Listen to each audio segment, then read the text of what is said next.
Chaque lundi de 20 à 22h, on s'en fout sur Air Live. Eh bien, bonsoir à tous, on est ensemble jusqu'à 22h pour parler foot. Nous sommes ici à On s'en fout, c'est la 9e saison je pense, donc on est sur une émission historique évidemment de Air Live. On parlera du Real Madrid évidemment, du Paris Saint-Germain aujourd'hui, des Diables Rouges, de la Première Ligue, du Classico évidemment, 5-1 pour le Barça. Mais avant ça, petit tour de table, il y a avec moi Nathan. Salut Nathan. Salut à tous, bonsoir. Très content d'être là je suppose. Très content pour cette saison. Alors fan de foot depuis toujours, fan d'Anderlecht, mauve dans le cœur et dans l'esprit, et fan de la Première Ligue de Chelsea et des Blues, prêt pour cette saison. Et il y a évidemment Chloé est avec nous, une ancienne. Ancienne. Très contente d'être à nouveau autour de la table. Moi, je viens d'une petite bourgade en région liégeoise, donc mon cœur va plus vers les Rouges et Blancs, le Standard, et je serai bien seule autour de cette table cette année. Je vais essayer de défendre avec ferveur mes couleurs, mais bon, ce sera compliqué. Sinon, j'aime aussi le foot anglais, mais même le foot en général en fait. Peu importe. Et tu fais du foot? Et je fais du foot, oui. Attention. C'est un peu notre espion sur le terrain. Aussi. Et attention, on s'en fout, s'internationalise. Ouais. Et nous avons un Français avec nous. Oui. Il est là, c'est Oscar. Salut Oscar. Salut à tous.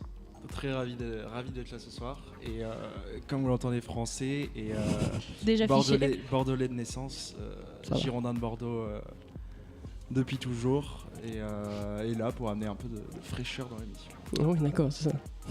Très bien. On va commencer évidemment par les images du week-end. Nathan, quelle est ton image? Alors mon image, c'est celle de Ross Barkley qui marque pour la 3e fois consécutive avec Chelsea et qui égale simplement un record d'un joueur qui n'est pas des moindres à Chelsea. C'est Frank Lampard tout simplement. Donc voilà, c'était mon image du week-end. Ross Barkley qui commence pas spécialement en tant que titulaire en plus, non, donc pas. c'est assez impressionnant. Et quel record il égalise exactement? Donc c'est le premier joueur anglais en fait depuis Frank Lampard sous les maillots de Chelsea à marquer 3 goals consécutifs en Première Ligue tout simplement. Ah oui, voilà, tout doucement il commence à faire son trou dans l'équipe de Chelsea. En Très fait, bien. Kovacic surtout. Ouais, Il aussi. Kovacic sur le Ouais, banc, parce qu'il n'était pas gagné en début de saison. Tout à fait. Chloé, ton image? Alors mon image, moi, c'est malheureusement les 5 buts encaissés pour notre gardien national Thibaut Courtois. Mais bon, on pouvait un petit peu s'y attendre vu la forme actuelle du Real. C'était vraiment un véritable cauchemar pour lui, pour son premier Classico, et on sait très bien que lui, il l'aura très mauvaise. On sait bien qu'il parle un petit peu trop parfois aussi. Il n'a pas vraiment fait de déclaration cette fois-ci, mais voilà. La dernière fois qu'il avait encaissé 5 buts, c'était en 2015 avec Chelsea face à Tottenham. Et il avait aussi encaissé 5 buts quand il jouait à l'Atlético, et c'était encore contre le Barcelone, donc le FC Barcelone, défaite 5-0. Sans Messi. Voilà, donc, mais ça faisait quand même 3 ans qu'il n'avait plus encaissé autant, donc ça a dû lui faire mal. Ça fait très très mal pour un premier Classico, surtout que le Real ne va pas bien. On en parlera bien évidemment tout à l'heure. Oscar, ton image à toi? Mon image à moi du week-end, c'est l'absence d'Mbappé dans la composition parisienne au coup d'envoi, puisqu'il était en retard pour la causerie d'avant-match, et le PSG, qu'on juge un peu trop laxiste avec ses joueurs, a trouvé avec Thomas Tuchel de quoi amener de la rigueur allemande, puisqu'il a sanctionné le joueur au coup d'envoi. Et on peut dire que c'est un choix payant finalement, puisqu'Mbappé est rentré à l'heure de jeu. Il a marqué dans les 3 minutes qu'on suivi, il a été homme du match, il était très énervé et piqué dans son ego en rentrant, donc ça a marché. Et donc peut-être que le vestiaire parisien s'en tiendra la prochaine fois. Et apparemment, il était déjà en retard pour une causerie avant le match de Naples. C'est possible. 20 minutes, parce que j'ai vu un journaliste de RTL, Philippe s'en fout. Ah là là, c'est sale gosse. On sent la haine viscérale vis-à-vis de Mbappé. Non, mais Chloé non. sera très objective vis-à-vis du PSG cette année, on vous prévient déjà. Mon image malheureusement est un petit peu plus triste, on ne pouvait pas passer à côté le crash de l'hélicoptère de Leicester avec le propriétaire. Alors je vais écorcher son nom, je suis désolé, Vishai Sviradhanaprabha, et 4 autres personnes, dont le pilote, sa compagne et deux autres, donc le club de Leicester endeuillé. Je tiens à féliciter la Ligue qui a postposé le match de Coupe de Ligue de demain de Leicester pour montrer que l'humain a encore sa place dans ce monde un petit peu trop pollué par l'argent, comme on dit souvent. Et donc c'est une triste nouvelle que nous avons appris cette semaine. On va parler un petit peu maintenant de Première Ligue sur un ton un peu plus léger avec Nathan. C'est parti.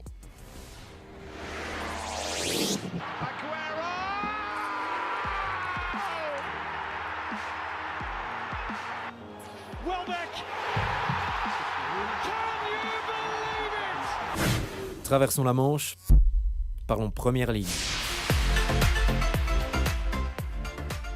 On va donc parler de cette 10e journée de Première Ligue en commençant par Brighton qui continue leur victoire minimaliste 1-0 face aux Wolves de Wolverhampton qui enchaînent 2 défaites consécutives après un bon début de saison. Bournemouth qui continue eux d'impressionner la Première Ligue avec leur début de saison et leur début de championnat et une victoire 0-3 face à un Fulham qui entre dans la zone de relégation après 4 défaites d'affilée. Bournemouth, bonne surprise du championnat qui occupe la 6e place à 20 points, 1 point de moins que Tottenham qui n'a pas encore joué, qui joue ce soir. Southampton et Newcastle qui partagent un match nul sans but. Newcastle pour l'instant relégable et qui n'a pas encore gagné un seul match dans cette première ligue. Direction Anfield, les Liverpool affrontaient Cardiff et les hommes de Jürgen Klopp continuent tout simplement leur belle série de victoires. Ici 4-1 face aux Gallois. Ils occupent avant le résultat de City et de Tottenham provisoirement la première place de la Première Ligue. Des Reds plaisants à voir jouer et toujours invaincus en championnat. Watford, qui tout comme Bournemouth, continue leur bon début de saison avec une belle victoire à Huddersfield. Huddersfield dans le dur dernier de Première Ligue et Watford qui occupe une très belle 7e place. Leicester et West Ham qui fermaient les matchs du samedi et malgré un résultat qui ne reflète pas forcément la physionomie de la rencontre, les deux équipes se quittent dos à dos sur un nul, un but partout. Des supporters et des joueurs de Leicester qui peuvent souffler après 2 défaites en championnat,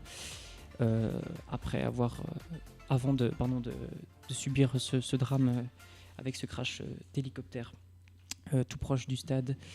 Le dimanche en Première Ligue nous offrait 3 matchs. Chelsea qui assure malgré un hasard absent de la feuille de match, qui n'a pas joué non plus en Première Ligue, mais sans trembler tout de même. Un 0-4 face à un Burnley en difficulté, 15e de Première Ligue, alors que Chelsea occupe provisoirement en attendant le match de ce soir la 2e place du championnat et qui fait partie des 3 équipes toujours invaincues aussi avec Liverpool. Arsenal affrontait Crystal Palace et malheureusement ils ont stoppé leur série de 11 victoires consécutives en partageant 2 buts partout face à des Eagles qui n'ont plus gagné depuis la première journée de championnat. Donc assez fou. Et enfin pour conclure ce dimanche, Manchester United qui souffle un peu enfin à Old Trafford face à Everton grâce à 2 buts, et le hasard fait bien les choses, de Pogba et Martial, 2 joueurs que l'on citait souvent dans la polémique et dans les problèmes liés à José Mourinho. Un Martial décisif qui ces dernières semaines sauve les Mancuniens et plus d'une fois. Impressionnant pour un joueur qui encore il y a peu n'était plus trop désiré par son entraîneur. Donc on respire du côté de Man U avec une remontée à la 8e place et devance ces mêmes Toffees. A noter, Romelu Lukaku n'a pas débuté la rencontre, laissé sur le banc par José Mourinho. Il manque 2 équipes et non pas des moindres, vous aurez remarqué, c'est tout simplement parce que Manchester City affronte Tottenham ce soir à 21h. Tottenham qui a beaucoup en main, puisque s'ils reviennent à Londres avec la victoire, ils iraient rejoindre Chelsea à la 2e place du championnat et maintiendraient un peu plus le suspense dans le haut du tableau de la Première Ligue. Merci Nathan. Alors justement, tu parlais de Tottenham City. On a les compositions d'équipe. Il n'y a que 2 Belges au coup d'envoi, Dembélé et Alderweireld. Vertonghen est toujours blessé. Jusqu'en décembre en plus. Ouais, il a encore longtemps. De Bruyne longtemps. revient seulement, il n'est pas titulaire pour ce genre. Et compagnie, lui, fait de plus en plus banquette du côté de Manchester City. Tout au long de l'année, on fera des petits pronostics avec des points à la clé. Donc on va faire un petit prono d'abord. Allez, Nathan, Tottenham City. Moi je vois bien une victoire quand même de Manchester City en forme et un Tottenham qui a un peu plus de difficultés dans les gros matchs cette saison, et en plus fragilisé par des blessures de certains cadres, notamment Vertonghen. Donc je vois bien une victoire de City. Combien ? Je dirais 2-0. Moi je suis d'accord avec. Je vois la victoire de City, un 3. Tottenham qui ouvre sur un penalty, Kane qui marque, et puis City revient en force. J'aurais dit la même chose aussi avec une victoire de City, mais pour me démarquer, on va donner un petit nul pour ce match. Parce que je vois que Ali et Eriksen sont sur le banc, donc avec une rentrée peut-être probable à la mi-temps ou à l'heure de jeu, ça peut faire la différence, même si De Bruyne de l'autre côté est sur le banc aussi. Donc un petit 2 partout, avec un doublé d'Aguero et un but de Sissoko, tiens. Un but de Sissoko. Franchement, alors là, s'il marque, je te donne un point bonus gratuit. Parce que là, c'est magnifique. Allez, moi, je vais dire 1-2 pour City tout de même, parce que ça reste un rouleau compresseur. On se retrouve. Désolée, je coupe, mais juste une petite stat que j'avais vue ce matin qui était intéressante. C'était pour Newcastle, qui n'a pas gagné un seul de ses matchs, donc 10 matchs en Première Ligue, et ça faisait 120 ans que ça n'était plus arrivé. C'était la saison 1898-99. Oui, quand même. Donc ça fait quand même mal pour eux, c'était assez impressionnant quand même comme stat. Donc voilà, c'était juste pour ajouter ça. J'avais ça sous les yeux, j'en Magnifique. profite. Mais tu as bien raison. Tu as eu bien raison de faire ça. On se retrouve dans quelques instants après une petite pause musicale de Chainsmokers et Coldplay, Something Just Like This. Qu'ont fait les grands clubs ce week-end, vous saurez tout. Après notre tour d'Europe. Et le Tour d'Europe qui commence par l'Allemagne, où Dortmund a lâché ses premiers points depuis un mois et demi. Et leur nul à Offenheim, cette fois-ci c'est face au Hertha Berlin. Et à cause d'un doublé de Salomon Kalou qui a répondu à celui de Sancho, le jeune anglais qui avait marqué déjà cette semaine. Dortmund qui est sur 6 victoires et 3 nuls, et 2 points devant le Bayern. Le Bayern donc, qui reprend de la marge en gagnant à Mayence 2-1 avec 2 buts de leur milieu relayeur Goretzka et Alcantara. De son côté, Mönchengladbach a perdu 3-1 face à Francfort, et le Werder Bremen a explosé chez eux face à Leverkusen 6-2. Donc on a un podium très serré derrière Dortmund. Ce qui fait que c'est un championnat enfin serré avec du suspense. Ce qui n'est pas du tout comme l'Italie, où la Juve amène en 6 points d'avance après leur victoire face à l'Empoli, et le doublé de Ronaldo. Donc les hommes d'Allegri sont en feu en ce début de saison avec 28 points sur 30. C'est un de leurs meilleurs départs de leur histoire. Naples de leur côté ont concédé le nul face à la Roma, un match qui a été plutôt dominé par les Napolitains mais sans concrétiser. El Shaarawy les avait cueillis à froid en début de match avant de voir Dry Mertens égaliser dans les derniers instants. Le Torino a fait nul face à la Fiorentina. Le Milan AC a battu la Samp 3-2, et on attend donc ce soir le match de ce week-end après Naples-Roma, Lazio-Inter. Match très intéressant pour le podium, puisque l'Inter est 3e avec 19 points et la Lazio 4e avec 18 points. On part maintenant en France, où il y avait le Classico, le classique plutôt, ou même plus tellement le Classico, puisque ça fait 18 matchs maintenant que Marseille n'a plus battu Paris, 7 ans. 2-0 donc pour les Parisiens grâce à Mbappé qui a marqué 3 minutes après son entrée en jeu, et grâce à un but anecdotique de Draxler. Marseille avait pourtant bien joué pendant plus d'une heure face à Paris, mais une accélération d'Mbappé a changé la physionomie du match. Derrière, Lille a enchaîné, et pour avoir regardé Paris dans les yeux dès vendredi en les affrontant, ils ont battu Caen 1-0. Lyon a fait le boulot à Angers et c'est bien repris. Et malheureusement, les Girondins s'enfoncent encore un peu plus. Après une défaite 3-0 le week-end passé, ils viennent de s'incliner 1-0 à domicile face à Nice. Ils n'ont pas fait un mauvais match, mais voilà, les victoires, on les attend. Et Monaco, mais ça va pas tant que ça. Un nul à Dijon, 2 partout. Ils ont peiné donc à retrouver le goût de la victoire. Ils auraient même pu perdre ce match, mais voilà. Donc Henry attend toujours sa première victoire. On a un podium surprise donc avec le PSG, Lille et Montpellier. Merci Oscar. Et excusez-moi, non, oui. Je suis un ballon, mais j'oublie totalement la Liga qui est juste ici. Et donc la Liga, il y avait le vrai Classico cette fois-ci, une fessée, malgré tout 5-1 pour le FC Barcelone, sans Messi ni Ronaldo, mais avec un Suarez bien présent qui a inscrit lui un triplé. Barcelone est 2-0 à la mi-temps. Ils ont dominé ce match de la tête et des épaules, même si le Real a bien repris au retour des vestiaires, mais une petite vague barcelonaise, 3 buts de suite et 5-1 à la fin du match. À noter le premier but de Vidal sous le maillot catalan. Et donc le Barça reste en tête, mais c'est très serré derrière, avec Alaves qui s'assoit un peu plus sur le podium et qui expédie Villarreal dans les bas-fonds du classement. Villarreal qui pointe à la 17e place avec 9 points, où on voit aussi Bilbao et Valence 16e et 14e avec 10 et 11 points, ce qui est totalement surprenant, même si l'Atlético de son côté a fait le boulot 2-0 face à la Real Sociedad, et le FC Séville aussi enchaîne 2-1 face à Huesca. Merci Oscar. Avant, parce qu'on va parler du Real de ça, il y a un petit truc sur lequel on doit revenir. Dries Mertens. Dries Mertens, exactement. Dries Mertens. Dries Mertens. Ah oui, ça, on va travailler ça toute l'année. Les noms, ça, c'est pas Les noms possible. flamands. Il va falloir Dries. m'apprendre tout ça. C'est Dries. Dries, Voilà. c'est simple. C'est noté. C'est simple, c'est concis. Très bien. Enregistré. On va parler d'abord, évidemment, du Real et du probable départ de Lopetegui et de son successeur tout de suite. Débat de fond, débat de foot, c'est tout de suite sur On s'en fout.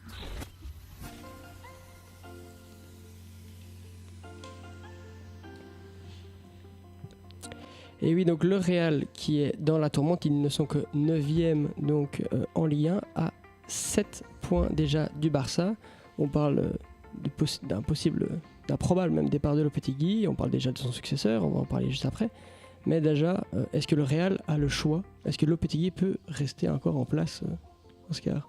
Lopetegui, vu le travail qu'il a fourni avec la Rora pendant 2 ans avant de reprendre les rênes du Real, je pense qu'il a quand même le métier et la capacité de relever son groupe. Enfin, la capacité, on ne sait pas, puisqu'on l'a vu survoler les débats, mais on ne l'a pas vu en période compliquée. Le Real fait le pire début de saison de son histoire.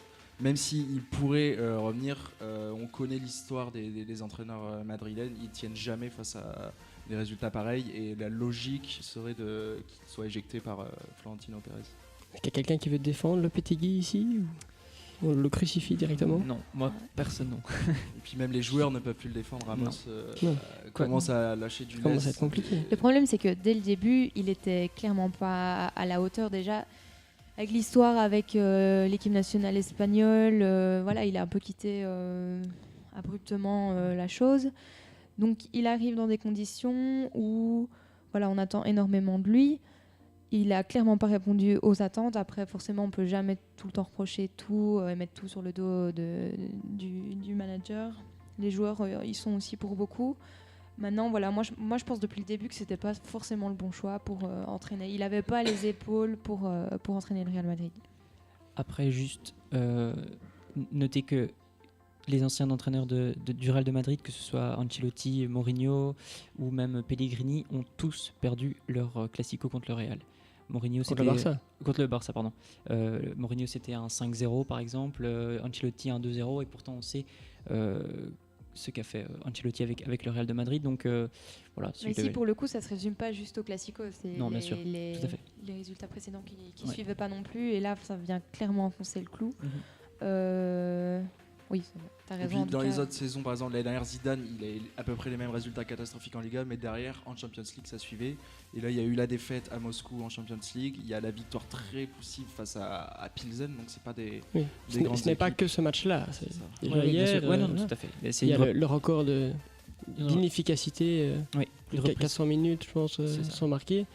Une Parce qu'à un reprise. moment, Mais c'est quand c'était même, intenable c'est pour quand même lui. bizarre comme phénomène, parce que les joueurs, ce sont les mêmes, Sauf, que l'année sauf passée. Sauf Ronaldo. sauf Ronaldo qui au pèse final quand même, Bah, très plantait lourd. beaucoup de buts. Mais Voilà. c'est comme ça que voilà, on voit que Ronaldo pesait très très lourd Je- dans l'équipe. Je pense. C'est pas Gareth Bale qui malheureusement porte le Real sur ses épaules, et encore moins Karim Benzema. Voilà. Mais donc, est-ce que c'est pas la faute au départ des dirigeants de ne pas avoir fait un recrutement décent? Ils ont laissé partir Ronaldo, ils l'ont pas remplacé, on a Ils parlé ont misé d'Hazard. sur les, ils l'ont notamment, dit, hein, mais, ils l'ont misé sur les jeunes, Asensio, Isco, Ouais, mais d'accord, bon, là on voit très Quand on très est le clairement triple que ça ne va champion pas. d'Europe en titre, est-ce qu'on peut se permettre d'avoir juste, entre guillemets, Asensio? Ils ont perdu Kovacic aussi, dont on nous parle beaucoup moins, mais ça fait un joueur de banc en moins. Oui. Comme ils ont perdu à l'époque Morata, Pepe, et tous ces joueurs n'ont jamais été remplacés. Rames, On peut dire mis à part Asensio et Vasquez, il n'y a personne qui a vraiment émergé les dernières années. Et peut-être que Pérez, justement, après avoir gagné 3 titres, n'était pas pressé de se jeter, de mettre, je ne sais pas, 120 millions sur Rodrigo ou 150 sur Icardi. Et donc il s'est donné peut-être une année sans grand joueur, sans vedette pour remplacer Ronaldo. Mais une Mais chose est-ce que le sûre, c'est Real que- peut se le permettre? Ça reste le Real. C'est vrai, On leur mais- demande pas de gagner 2 finales avec des champions, mais ils sont 9e. Ils doivent quand même être dans les 4 premiers au minimum. Bien sûr, et ça, ils se sont permis de ne pas recruter, mais comme le disait Chloé, ils ont quand même une base de joueurs assez solide. Mais d'un côté, c'est les jeunes qui confirment pas. Asensio, on l'attendait bien plus performant que ça. Sa il ne deuxième l'est pas. saison seulement. En effet, mais avec la sélection, il est toujours très bon. Ouais, ouais. Et voilà. Enfin, à noter, c'est que le seul gros recrutement du Real de Madrid pour remplacer Cristiano Ronaldo, c'est quand même Mariano Diaz, qui vient de l'Olympique Lyonnais, bon, qui a fait une bonne saison, mais Et qui vient du Real surtout à la base. qui vient du Real, mais donc la dernière saison était à Lyon. Il n'a pas crevé l'écran non plus en Il n'a Ligue pas 1. crevé ça, l'écran c'est ça. pour porter aussi le Moi, le ça Real de Madrid, m'a quoi. ça m'a étonné. Hein, Ça m'a- ce surtout- transfert, je me suis voilà. dit, waouh. Le Pourquoi lui, du coup recrutement vedette, Mariano Diaz. Voilà, Bon. qui reprend en plus Ouais. le numéro 7 de Cristiano Ronaldo comme ça tout de suite après. Mais quelle bonne idée. Voilà. On va parler alors. Lopetegui, on va dire que incessamment sous peu, peut-être dès demain il sera viré. On va parler de sa succession. J'ai plusieurs noms à vous proposer. Laurent Blanc, Jardim, Conte, Ranieri, Arsène Wenger, qui sait, et Santiago Solari, un ancien joueur qui est entraîneur de la Castilla, donc l'équipe des jeunes actuellement. Qui est-ce que vous prendriez, Oscar? Sur le papier, il y a des noms qui donnent envie, mais qui sont pas forcément crédibles et qu'on voit pas forcément rejoindre. Moi, sur le papier, Arsène Wenger pourrait faire du bien au Real, mais voilà, c'est pas crédible à son âge, avec la pression du Real. Un Solari qui Pérez connaît le l'aime bien. club. Pérez l'aime bien. c'est vrai. Un Solari qui connaît bien le club, comme Zidane l'a fait, qui a la Castilla avant, qui pourrait arriver peut-être jusqu'à la trêve si les résultats reviennent, et pourquoi pas prolonger. Chloé? Bah, je suis d'accord pour Solari. Après, quand on a évoqué Conte, moi, je pense pas que ça soit le profil idéal pour le Real, quoi. Non, non, pas du tout. À la limite, peut-être pour les sortir de ce marasme dans lequel ils sont actuellement, mais pas sur le long terme. Je vois pas du tout ce style de jeu pour le Real. Enfin, c'est pas du tout. C'est-à-dire que le 3-4-3 de Conte l'année au Real, ce serait compliqué. Oui, je le vois. J'imagine très mal le Real jouer Non. sous Conte. Puis prendre Conte pour 6 mois, enfin les mois qui restent, je pense pas que ce soit non plus judicieux. Et puis si bon, on a su les joueurs qui n'étaient pas très d'accord avec la manière de travailler de Conte, je pense pas qu'au Real ça marche, pour quoi. toi. Voilà, même Eden Hazard. On a vu avec Benitez, un joueur, un entraîneur plus défensif, ça n'a pas marché. marche Le pas. Real ne peut pas se permettre, comme dans une moindre mesure, Anderlecht en Belgique ou quoi, ne peut pas jouer avec un entraîneur qui Non. joue la défense. C'est pas possible. Non, non. Ça a marché avec Mourinho, mais ça a marché 2-3 saisons. Oui, maximum. mais- Pourtant, aujourd'hui, c'était vraiment lui qui était pointé du doigt pour remplacer le Lopetegui. Hein. Oui, mais C'était il y a vraiment quelques heures, les ouais. informations donnent Mhm. plutôt Solari Là- pour l'instant en pole position. Conte aurait été finalement refroidi. Ouais. Moi, je me demande, honnêtement, on n'en parle pas beaucoup, mais si Laurent Blanc, c'est pas de la solution, Je suis bien moi je d'accord. trouve. Moi, c'était mon opinion. Parce que mon choix. Je me dis, on n'en parle pas, mais il a quand même un palmarès. On a vu que les entraîneurs du PSG après n'ont pas fait mieux, voire pire. Mhm. Il a un passé de joueur important, la Coupe du Monde, à l'Inter. C'est quelqu'un machin et d'intelligent. tout. Donc, il a une vraie crédibilité et il prend le jeu offensif. Mhm. Ce qui n'est pas le cas des autres. Et Ouais. Solari, il a peu Il a d'expérience de fait coach. gagner les Girondins surtout. Aussi. Voilà, donc évidemment, toi tu l'adores. Mais voilà, moi je vois pas pourquoi. Je comprends déjà pas pourquoi il a pas de club. Pourquoi il a pas de club Il assez. était cité pour reprendre Manchester United Oui, à il est un cité moment tout le donné. temps. Mais... C'est Voilà. lui qui est aussi un petit peu compliqué, je pense, c'est-à-dire qu'il cherche vraiment un Oui. top club Mhm. et qu'il a dû avoir des propositions de clubs qui n'étaient pas de son acabit, de ce qu'il souhaitait. Là, le Real, évidemment, il ne pourrait pas refuser, mais encore faudrait-il qu'on lui propose. Peut-être si Pérez demande certes, son avis à Zidane, on ne sait pas. Ça, je pense pas. Pour Vu lui comment ils se souffler sont à quittés, je suis l'oreille. pas convaincu qu'ils aient un rapport incroyable maintenant. Oh, je pense. Le lien Zidane est resté, le lien reste bon, c'est ouais, pas. C'est-à-dire Et que le comeback de Pérez Zidane, a beaucoup de qui y croit. respect pour Ouais. Zidane. Et Zidane est sorti les par la grande ponts porte. sont Voilà. faits. Et de Solari, donc la piste la plus crédible, on en pense quoi? Moi, Laurent Blanc et Solari, ça me semble les choix les plus judicieux. Comme Zidane, comme tu le disais, il sort de la Castilla, il connaît la maison, donc voilà. Il pourrait relancer des jeunes comme Zidane l'a fait avec Asensio, peut-être Pourquoi pas. Je sais pas pourquoi on n'a pas parlé du tout de Guti qui Ouais, l'année Guti dernière aussi, était oui. pressenti pour remplacer Zidane. Zidane, ouais. Vu le jeu qu'il avait, il pourrait être qu'un grand coach comme il était sur le terrain. Donc je sais pas. C'est une Ça a pas possibilité, du tout mais est-ce été qu'il a, évoqué, ça n'a pas du tout fuité. Ça n'a pas du tout fuité. Est-ce qu'il a vraiment l'expérience? Je suis pas convaincu. Il Il en l'a est pas, plus, non, ça, en tout c'est cas, sûr. par rapport à Solari. Donc, à voir, En même temps, Zidane, quand il est arrivé au Real, évidemment. Mais il a été assistant de Ancelotti. Ça Ouais, compte quand il même. a été quand Un petit même moment, longtemps assistant. Il a vraiment franchi Ouais. les échelons. ouais, mais bon, quand tu viens du Non, Real, bien sûr. il y a C'était quand même osé, une différence, c'était hein. osé. C'est Après, osé. je pense pas qu'il Mais il a le faille statut quand même. prendre Plus que Guti, en tout l'exemple de C'est ça. Zidane comme mesure échelon où on dit Non, ah bah bien sûr. Henry il va réussir à Monaco parce que Zidane. Non, on a vu qu'il y en a d'autres. Makelele il entraîne Eupen quoi. Donc c'est pas parce que t'es un grand très grand joueur et un Mhm. bon assistant que Ah tu non, fais c'est un naturel. grand Après, la terrain. plupart Ouais, du temps, ça, c'est clair. c'est pas très bon. Vieira, il a du mal à Nice aussi. Enfin, tous les joueurs qui reprennent. Gérard, il est où? Il est Aux Rangers. Donc, c'est petit à petit. C'est normal qu'il commence. Il va pas Frank commencer à Lampard, Liverpool. Frank Il a bien Lampard, raison. Ah, Derby Derby County, County, ouais. C'est ça. qui ont battu Manchester United, qui les ont éliminés. Sinon, juste pour dériver un peu de la chose, en parlant de démission, enfin pas de démission, mais où on vire les entraîneurs, vous pensez quoi de Manchester United avec Mourinho? Est-ce que s'il perd encore un match, il sera dehors ou est-ce qu'il est calé pour la saison? Pour moi, ça reste jusqu'à la fin de saison. Et si ça doit partir, c'est fin de saison. S'il sort pas des poules, même s'il est, Ouais. il est plutôt bien parti, mais une Ouf. élimination dès les poules, voire même dès les huitièmes, ça le ferait sortir parce que justement, si la saison est ratée en Première Ligue puis en Champions League, il vaudrait mieux recruter un coach dès la mi-saison et qui préparera l'après-saison plus sereinement plutôt que recruter dans l'été. Ouais. Moi je suis totalement d'accord avec Oscar. Moi, Voir Laurent Blanc justement à Manchester Ouais. United revenir dans son ancien club. Ils sont en difficulté quand même en Ligue des Champions parce qu'ils contre Valence, ils ont fait 0-0 à domicile.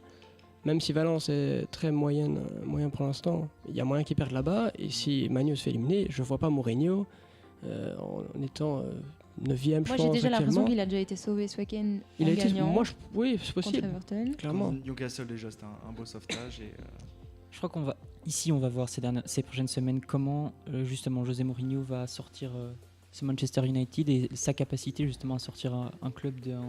puis c'est ses joueurs aussi. Oui, aussi, c'est ça. Comment il va amener ce joueur. On Tout à a fait. vu Sanchez pour le match face à Newcastle, donc c'était symbolique. Sanchez, Ouais. Martial, Pogba. Et voilà, est-ce que le vestiaire va à nouveau C'est être ça. porté derrière lui ou pas? C'est S'il là que ça arrive, va se jouer s'il aussi. arrive à avoir ce vestiaire derrière lui, pour moi, ça reste jusqu'à la fin de saison. Après, voilà. Mais je me fais un peu l'avocat du diable, mais est-ce qu'avec l'équipe qu'il a, est-ce que Mourinho peut viser le podium en Angleterre? Bien sûr. Non, pour moi, c'est déjà joué le podium. Tu veux dire cette année où devrait jouer le podium en début de saison Bah, avec cette est-ce équipe, que, ou, si tu prends là juste les encore équipes, est-ce que Manu a sa place sur le podium? Ah oui, Le ça podium, oui, En c'est juste- Oui, qualité- non, je sais bien qu'ils ne seront pas cette année, Non, non, mais en en qualité. En qualité intrinsèque, Il y a- ça, ils ont une le sur problème, c'est papier, ils ont une Pas le équipe, podium, moi, je dis. Il y a 5 équipes Non. qui ont la qualité pour jouer sur le podium, mais évidemment, il n'y a que 3 places. Donc il y en a C'est ça. 2 autres qui Il y en a sont 5, forcément- attends, tu supprimes une équipe déjà. Pardon, j'aurais dû dire 6. Donc on a Tottenham, City, United, Arsenal, Chelsea. Liverpool et Chelsea. Donc il y en a 6 pour 3 places. On Mm. va dire 6 pour 4 parce qu'il y en a 4 qui sont Ouais. en Champions Mm. League. Et donc ça fait 2 clubs tout de suite éjectés, c'est compliqué. Ouais. Et quand On on voit peut- les 6 autres effectifs, c'est vrai que Manu, c'est pas le meilleur. On parlera très longuement de la première ligue la semaine prochaine, vu qu'on aura le choc de ce soir et Arsenal-Liverpool ce dimanche. En attendant, petite pause avec Oxmo Puccino. Qui peut le nier? Retrouvez On s'en fout tous les lundis de 20h à 22h sur Air Live.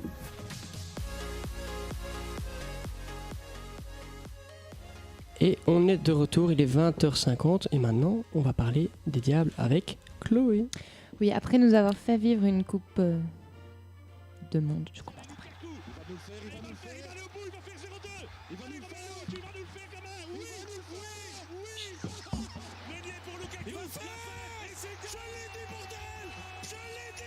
C'est le moment de chouchouter nos diables. Ou pas.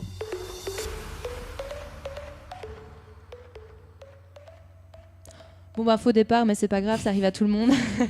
Après nous avoir fait vivre une Coupe du Monde de dingue, les Diables sont toujours bien présents dans leurs clubs respectifs, en bien comme en moins bien. Mais bon, nous on va retenir principalement le bien. Alors commençons proprement avec notre capitaine Eden Hazard qui est en feu ce début de saison, toujours à la tête du classement des meilleurs buteurs en Première Ligue avec 7 buts au compteur. Il n'a malheureusement pas pu participer au match d'Europa League et au dernier match de Première Ligue face à Burnley dû à une blessure au dos. Mais finalement, c'est rien de très grave puisqu'il devrait déjà faire son retour ce dimanche pour affronter Crystal Palace. Alors évidemment, on ne peut pas juger uniquement sur cette courte période, on le sait, mais on verra en fin d'année si le verdict est le même. Mais est-ce que c'est le meilleur début de saison d'Eden Hazard, selon vous? Pour l'instant, Pour moi, oui. Pour moi, oui. à partir du moment où on en parle autant, franchement, il nage sur l'eau. On a vu ses buts contre Liverpool notamment, il rentre et il fait de la différence tout seul. C'est impressionnant. Pour moi, il fait quelque chose qu'il ne faisait pas les saisons passées, c'est-à-dire que dans le jeu, il est là, mais dans les stats aussi. Donc, Est-ce que vous ne pensez pas qu'il essaye de faire regretter au Real de ne pas l'avoir recruté? Moi, je pense que lui ne regrette pas d'être non, parti au Real. je crois qu'il l'a dit à Ne pas être Téléfoot, parti. en plus. Oui, qu'il il l'a était dit, mais très- après, ça pourrait être un peu de façade. Par exemple, il n'est pas parti, il va pas dire « oh, je regrette ». Mais je pense que sincèrement, quand il voit le marasme au Real, Oui. il se plaît avec Sarri et ça se voit. Avant, c'était une galère de jouer avec Conte, avec Mourinho dans un système défensif. Et là, il a la liberté, Tout à fait. il fait ce qu'il veut, c'est le boss. Sarri prône un jeu comme dans une cour de récré. Donc lui, il est aux anges. Évidemment qu'il est heureux dans ce qu'il fait. Alors, on continue. On le sait, dans le clan Hazard, il n'y a pas qu'Eden. Il y a aussi Thorgan qui commence extrêmement bien sa saison avec le Mönchengladbach. J'ai bien prononcé, je crois. Donc, c'est son 5e but de la saison en championnat et le 8e sur 10 matchs. Donc, toute compétition confondue. C'est une stat assez impressionnante quand même. Malheureusement, son équipe, comme on l'a dit plus tôt, s'est finalement inclinée ce week-end. Mais le Mönchengladbach reste tout de même 3e derrière le Bayern et Dortmund. Est-ce que vous pensez que Thorgan Hazard a le droit de viser plus haut que son club actuel ou justement qu'il est très très bien, il est bien à sa place? Clairement, il y a 25 ans, Mönchengladbach, c'était une belle étape après Zulte Waregem. Donc tout de suite, on peut se poser la question, l'âge d'or des attaquants, des milieux, ça va être 28, 29, 30 ans maximum. Donc une équipe plus huppée 33 quand tu t'appelles Ronaldo. 33 quand tu es Ronaldo, exactement. Et une équipe plus huppée en Bundesliga, ou bien rejoindre la Première Ligue, rejoindre son frère dans le top 6 des grands clubs, ce serait peut-être logique. Il a déclaré ne jamais vouloir jouer avec son frère. Oui, pardon, je disais dans le Non, non, championnat. je sais bien, mais, c'était- Non, moi surprenant, je me demande s'il n'aura pas sa place en Espagne. Je le vois, je sais pas, à Séville ou un truc comme ça. Je me dis, je le vois pas dans un club du top 10 vraiment européen, mais juste un cran en dessous, genre Séville, Dortmund, ça pourrait être pas mal. Dortmund, oui. Dortmund, ça pourrait être parfait. Disons Parce que que Séville, aux yeux des amateurs, c'est un cran au-dessus de Mönchengladbach, mais c'est pas une grosse évolution. Moi, je suis non pas plus. convaincu qu'aux yeux du grand public, Dortmund soit bien au-dessus. Oh si. Ah, quand même, c'est une finale de Champions League. Ouais. Oui, quelques il y a années. combien de temps Séville a gagné 3 Europa League sur les 5 dernières Ah années? non, par rapport à Séville. Oui, par rapport à Séville. Ah non, non, oui. Oui, mais pas par rapport à Mönchengladbach. Non, ok. Séville ou Dortmund, pour moi, c'est plus ou moins la même chose. Dortmund un cran au-dessus. C'est juste qu'ils ont le Bayern. Mais dans Séville leur est plus championnat, donc ils régulier. arrivent pas à Ouais. être champion. Séville est plus régulier Sur la scène européenne, sur la scène européenne, ils ont fait Séville quart- sont. quart la saison Ouais. dernière. Puis Mais- les 3 Et Coupes c'est les d'Europe. Coupes d'Europe, oui. Mais c'est la Coupe d'Europe, là où Dortmund sort en général des poules. Mais au moins, on sait que l'Allemagne, ça lui Champions convient bien. Donc Dortmund, ça peut être pas mal. C'est un beau jeu et tout. Ouais, ce serait bien. Pour moi, c'est des championnats. Un cran au-dessus, ça peut être pas mal. Mais C'est pas des- trop. Ouais, c'est ça. Ouais, Il faut qu'il fasse le gaffe. top parce du que- top, je pense pas qu'il Non. soit à niveau, Pas mais qu'ils bon. nous fassent C'est- une Malcolm non plus. voilà, la ça, plus lui, belle il a fait manière de se n'importe planter, quoi. On change de registre maintenant. C'était la première fois depuis son transfert que Leander Dendoncker apparaissait sur la feuille de match. Donc juste la feuille de match Ouh là là. des Wolves en championnat. Ça mériterait un jingle. Donc il n'est pas monté au jeu et son équipe s'est inclinée 1-0 face à Brighton. Il n'avait pas été convoqué au dernier rendez-vous des Diables Rouges. J'ai une Dunker C'était- dépendance. Évidemment, voilà la conséquence directe. Et on peut rappeler que son transfert, il vaut quand même 15 millions. Un transfert qui est pour l'instant pas super fructueux, on peut l'avouer. Alors ensuite, c'est 121, c'est le nombre de jours où on n'avait plus vu Adnan Januzaj en match officiel. Donc son dernier match, c'était ce fameux 28 juin où il plante un magnifique but contre l'Angleterre. Un but qui, je crois, comme tout le monde, on était assez mitigés, quoi. On était contents et on n'était pas contents en même C'est temps. ça. Un sentiment assez, Au final, assez on est bizarre. content. Ça faisait pas nos affaires, quoi. Mais bon, Le mec est quand même le seul diable à avoir disputé 2 Coupes du Monde consécutives sans avoir joué la moindre minute en qualification. Ça, il faut le faire quand même. Bravo. Donc voilà, il était donc tracassé par des douleurs au genou depuis juin et il est finalement monté au jeu en Liga avec son club, la Real Sociedad. Et on est quand même content de son retour parce qu'à gaucher en équipe nationale, ça fait toujours du bien. Surtout quand on voit notre côté gauche actuel. N'est-ce pas? On sent un petit peu de haine envers Carrasco ici, oui. Un tout Donc, petit il y a Mbappé, il y a Carrasco, et le prochain on verra. Alors en Italie, Dries Mertens se la joue à nouveau super sub puisqu'il est monté à la 56e et notre petit Dries a marqué le but égalisateur à la 90e minute face à la Roma. Mertens qui n'est plus un titulaire indiscutable comme l'année passée mais qui s'avère encore et toujours superbement efficace. Et enfin, ce soir, c'est notre rouquin préféré du football, Kevin De Bruyne, qui va véritablement lancer sa saison en Première Ligue s'il vient à monter sur le terrain. Moi, j'étais persuadée qu'il allait Est-ce qu'il a joué titulaire. le week-end passé? Donc voilà, avant le choc de ce soir entre Tottenham et Manchester City. Alors on imagine que c'est par précaution encore qu'il n'est pas titulaire, mais bon voilà. Rappelons quand même que ça fait 1 mois et demi qu'il était écarté des terrains dû à sa blessure au genou. C'était 3 mois, c'était la durée d'indisponibilité prévue selon ses médecins. Donc visiblement, Kevin De Bruyne s'en est vite et bien remis. On attend évidemment de le voir à l'œuvre ce soir, mais c'est surtout en équipe nationale qui fera très certainement son retour le 15 et 18 novembre prochain pour les matchs retour de la Nations League. Donc la petite passe tranchante entre les lignes de Kevin, moi je me réjouis de revoir ça perso. Non, mais ça va manquer. Donc voilà, j'ai évidemment pas cité tout le monde, on se rattrapera car on aura bien évidemment de quoi se mettre sous la dent les prochaines semaines dans l'émission, ça j'en suis certaine. Merci Chloé, on va faire une petite pause et après on parle du Paris Saint-Germain, ça va être sanglant.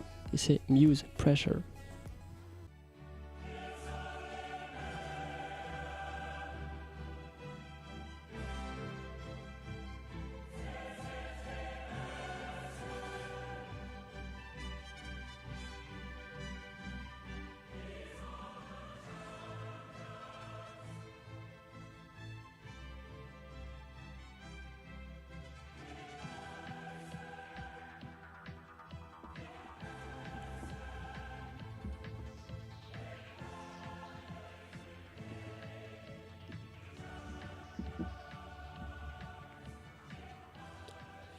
Nous sommes de retour sur Air Live. On va parler de la poule du Paris Saint-Germain, Liverpool et Naples. C'est très serré.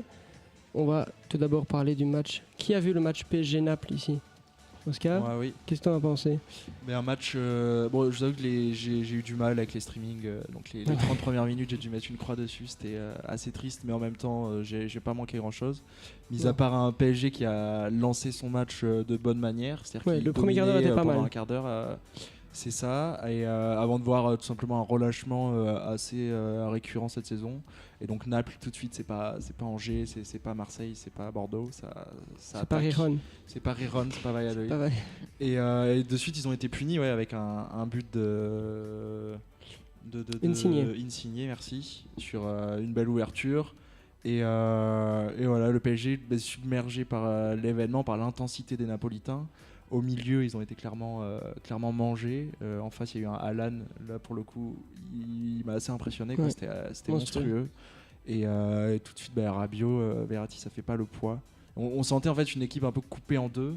C'est-à-dire la défense, l'attaque d'un autre côté. Et même si Tourelle a bien réajusté tout ça à la mi-temps, on peut dire que c'est pas suffisant du tout pour espérer sortir d'un groupe où il y a Liverpool et Naples. Et ils s'en sortent encore bien. Hein. Et ils Ouais, se sauvent parce très que bien. Franchement, ils auraient dû perdre ce match. en perdant ce match, vu, ils étaient quasiment éliminés. C'est-à-dire ouais, qu'ils se ça faisait retrouvaient à très, 5 très points de mal. Naples.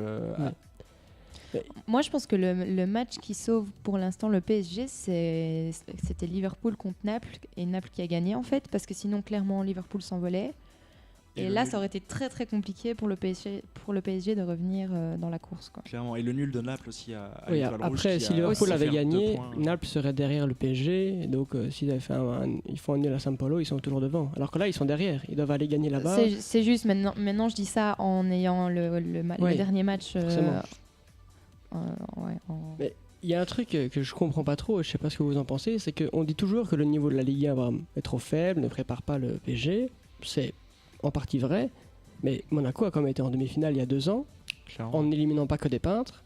Je me souviens qu'ils ont éliminé Arsenal, par exemple, il y a même quelques années, quand ils étaient en quart et tout, qu'ils avaient bataillé contre la Juve. Et là, le PSG, ici 2 matchs, ils sont pas bons les 2 fois. Il y a eu le Real, où ils n'étaient pas bons les 2 fois, où on va pas parler de la remontada et tout ça. Mais comment ça se fait que le PSG n'y arrive pas alors que Monaco y est arrivé sans expérience? On le sait, c'est des pros, mais je pense que dans les têtes, ça joue parce qu'ils savent très très bien que leur objectif, c'est d'aller plus loin en Ligue des Champions. Ils ont une pression supplémentaire. Et je pense clairement que ça joue aussi. Même si c'est des pros, ils doivent pouvoir gérer la pression, mais bon voilà, c'est pas des surhommes non plus, et je pense que ça joue.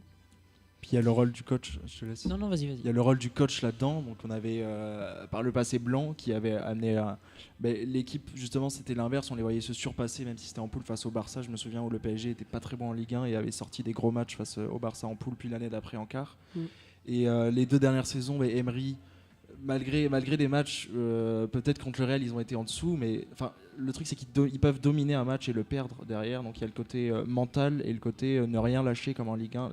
Pour moi c'est vraiment une question d'intensité qu'on retrouve pas en Ligue 1. Où hier Marseille en a mis un petit peu, mais enfin ça suffit pas, hein. Ça suffit encore, ça n'a pas suffi. Mais est-ce que le PSG ne fait pas l'erreur de dire au début de saison que clairement que le championnat de France ils s'en foutent et qu'ils veulent juste gagner la Ligue des Champions? Ils se mettent pas une pression supplémentaire. Je crois qu'il y a une pression qui est mise d'office et dans les têtes du coup, et qu'il y a surtout des joueurs qui sont pas capables de supporter ça, quoi. Quand tu vois un Thiago Silva qui a jamais été capable de supporter la pression, on l'avait vu avec le Brésil. Il n'était pas là contre Naples. Qui n'est pas apte. Non, mais je veux dire en général en Ligue des Champions, quoi.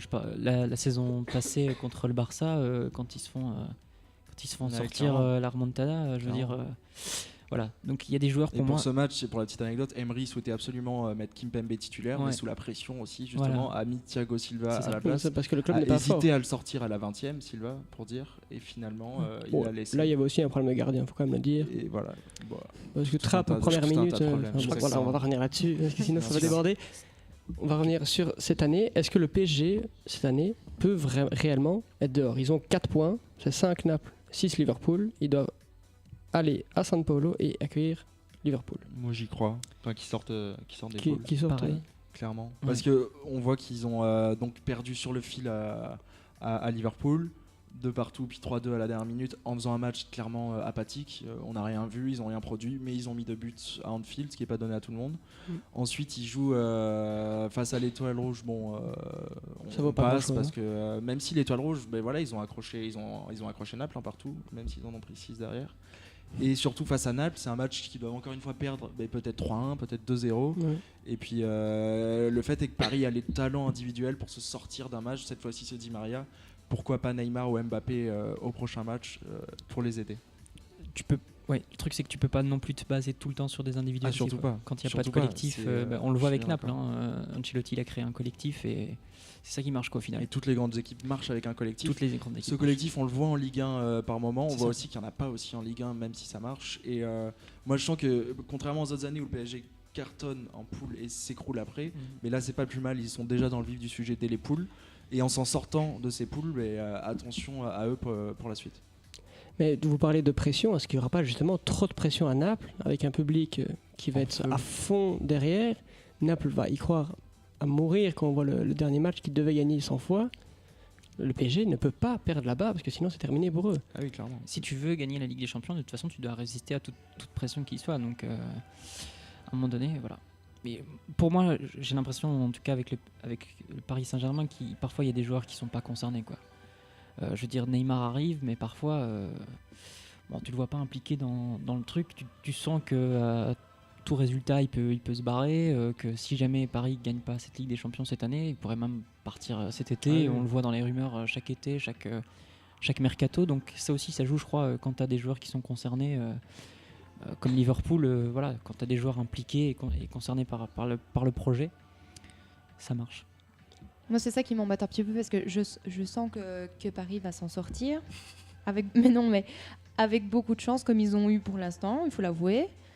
Et c'est un peu rageant de voir ça parce que tu te dis, voilà, ils n'ont pas le mental, enfin, je sais pas, l'attitude de rien que de Neymar, Moi, c'était dans le match contre Liverpool, ça m'avait choqué. Il avait l'air totalement, enfin pas du tout concerné, quoi. Et donc voilà, c'est pour ça que essentiellement pour cette raison que j'ai pas envie de les voir passer. Mais je crois que. À l'inverse, face à Naples, c'était lui qui était le plus en vue. Et moi, j'ai l'impression qu'on va sortir, on va les. Arsenal face à Naples. Ah, face à Naples. C'est Ok, ça, d'accord. pardon. Excuse-moi. Moi, je les vois clairement aller chercher une victoire compliquée à Naples, et cette victoire-là sera, je pense, fondatrice pour la suite. Ouais. Et pourquoi pas derrière battre Liverpool chez eux et se qualifier. Il faudra d'abord aller gagner là-bas. Exactement. Mais Tourelle, il continue à mettre son 4 offensif, Cavani, Neymar, Mbappé, Di Maria. Est-ce que c'est réellement faisable de gagner avec des champions avec une équipe aussi déséquilibrée que ça? Absolument pas. Non, parce toutes les équipes qui gagnent ces dernières années, on le voit, elles ont un milieu structuré, au moins 3 milieux. Et même là, le milieu qu'ils ont, qui est censé être un minimum défensif, on voit Verratti et Rabiot. Bon, Verratti, ok, ça peut être défensif, mais c'est pas l'assurance touriste non plus, c'est pas un vrai 6, Rabiot non plus. Donc c'est une équipe qui est beaucoup trop offensive. Tout à fait. Meunier à droite, c'est très offensif aussi. Donc quand ils jouent à 3 derrière, c'est encore pire. Il leur manque un bon milieu. Et ils les ont vendus, les milieux dont ils ont besoin, les Lo Celso, les Matuidi à l'époque. Pour moi, Matuidi, c'était L'erreur. le joueur, l'erreur quoi. On le voit à la Juve, c'est un élément clé. Et même quand il jouait à Paris, c'était vraiment. Bon, il a eu des moments où il n'était pas présent, mais comme tout joueur quoi. C'était quand même le bon soldat. C'était Quoi. quand même Un des le plus soldat. réguliers quand Ouais, on c'est y ça. pense. Qui est combattant C'est ce qui manque. dans toutes les grandes équipes. Lui, c'est justement l'incarnation même du combattant. C'est ça. du, Donc lui, il mouillait le maillot, qui quoi. Il était a concerné. plu, Au contraire qui a du plu au Duc terre- Rabiot. Exactement. N'en parlons pas. Et quand on voit Alan en face avec l'équipe Ouais, de il est Naples, c'est incroyable. exactement ce qu'il leur faudrait. C'est un milieu C'est des qui lâche soldats, rien quoi. Ouais. et qui gueule sur des C'est ça. joueurs dans son équipe qui ont Steven peut-être un Defour est statut. sur le marché. Steven. Pourquoi pas. Plus sérieusement, c'est leur faute de ne pas avoir recruté. On a parlé de Fabinho notamment, On avait presque plein, n'importe qui. Nzonzi, Weigl, Oui, Nzonzi, et pourquoi pas. Au niveau du milieu de terrain, ils ont toujours fait des recrutements assez particuliers quand ils achètent Stambouli à Tottenham. C'est complètement il y avait insensé. aussi, le français Cabaye. Ouais, Yohan C'était Cabaye. étonnant, tout ça. C'est pour moi des transferts qui ont toujours été questionnants, quoi.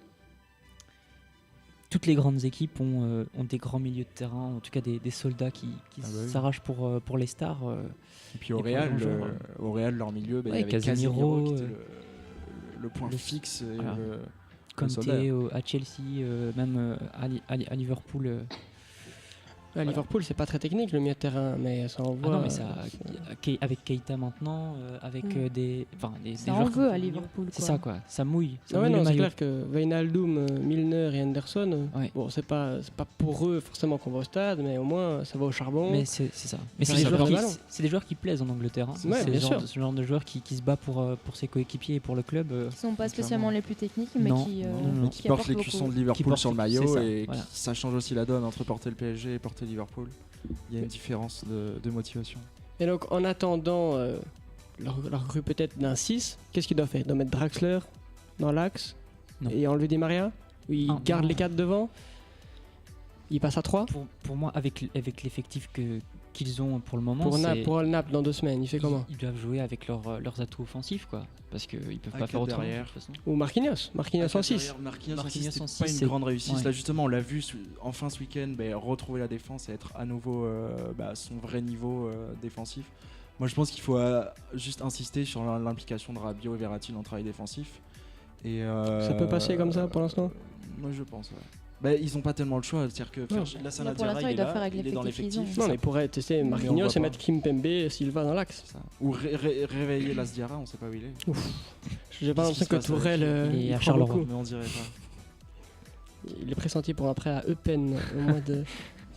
Ok, alors on va faire le principe qui va être éliminé de cette poule. Nathan, PSG, étoile rouge, ouais. le PSG dehors. Chloé, Naples et Étoile Rouge. Naples. Ok, Oscar, Naples aussi. Naples aussi. Eh ben, Même si j'ai pas envie, mais non, voilà. on sent la déception. Dans 2 semaines, peut-être que Chloé va pleurer en direct quand elle va apprendre que le PSG aura gagné à San Paolo. De toute manière, tant qu'ils gagnent pas la Ligue des Champions, ça me va. Ça Bon, devrait loin, pas ils vont arriver loin, ok, tout tant mieux, de suite. mais On est serein pour l'instant. Allez, on se retrouve dans 3 minutes après un morceau de Keane, Silence by the Night. On s'en fout, tous les lundis de 20h à 22h sur Air Live. On est de retour juste avant de démarrer le quiz. Quelques petites infos. Le Petit est officiellement viré. C'est donc Solari, l'entraîneur de l'équipe des jeunes La Castia, qui prend l'intérim.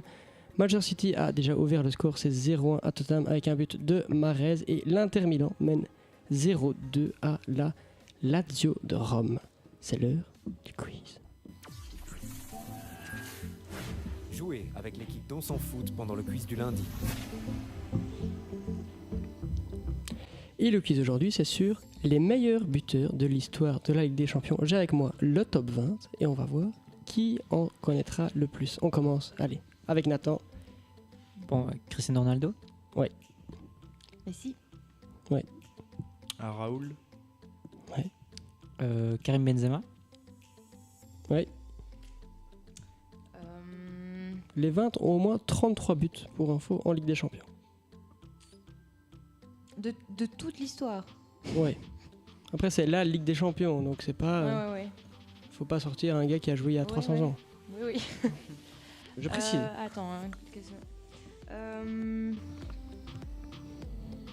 Gérard.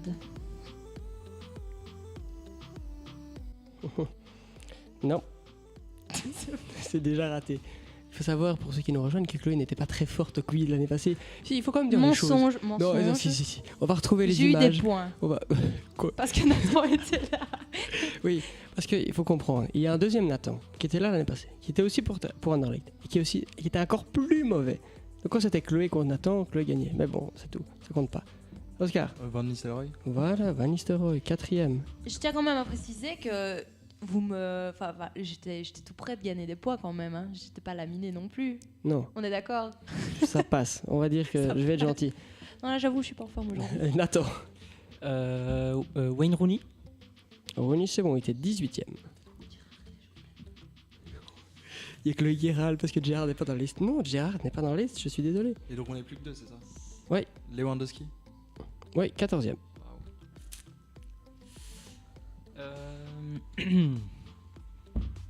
Bonne question. Van Persie, il a déjà été dit? Mais je pense pas. Je ne le trouve pas dans ma liste. Aïe, aïe, est-ce que tu vas trouver, Oscar? Henri. Ah oui, Évidemment, Henry. Thierry Henry, 7e. Il y en avait plein encore. Shevchenko, Ibrahimovic, Totti, Di Stefano, Eusebio, Inzaghi, Del Piero, Drogba, Müller, Morientes, Puskas, Gerd Müller et Samuel Eto'o. Bah quoi, Müller? C'est pas parce que maintenant il est en chaise roulante qu'il a pas marqué des buts dans sa carrière, Müller. Marwan Chamakh, il y est pas? Idole. Non, parce qu'à l'époque, Arsenal jouait la Ligue des Champions. Il fut un temps où, avec Marwan Chamakh, avec Niklas Bendtner, C'est vrai. et ils allaient en huitième de finale. Mais vous oubliez le plus important, c'est qu'avec Chamakh, les Girondins étaient en poule face au Bayern et face à la Juve. Ils étaient pas On a réussis. gagné à Munich, on battu Munich. On fait nul à la Juve, on Et battu vous la avez Juve. été en quart contre Ils sont allés en Lyon. quart contre Lyon. Je me Ils se sont souviens fait très bien. éliminer miraculeusement. Putain, mais comment par vous les avez fait Lyonnais. avec Chamakh? Ah, mais c'est. Avec Gourcuff et Chamakh. C'est un grand joueur, Chamakh. Et Blanc surtout. Laurent Blanc. Ouais. Coach. Surtout, on va dire surtout Laurent Blanc, qui a permis à. C'était Chamakh. Légendaire Coupe de C'était Cheveux. Ouais. Non mais c'était une belle crête à l'époque. C'était une belle crête. il y a des images comme ça. Je me souviens de Arsenal, où vraiment le meilleur joueur c'était Vermaelen quoi. Il y a 5-6 ans. Ah, mais capitaine, Tu, vraiment. ouais. Tu voyais Jenkinson, Gibbs, enfin, il n'y avait rien dans cette équipe. Ils allaient en 8e. Bakary Sagna. Chambers Maintenant, aussi. ils ont Özil, machin, ils font 6e. Mais bon, allez, pourquoi pas. C'est un style. Hein.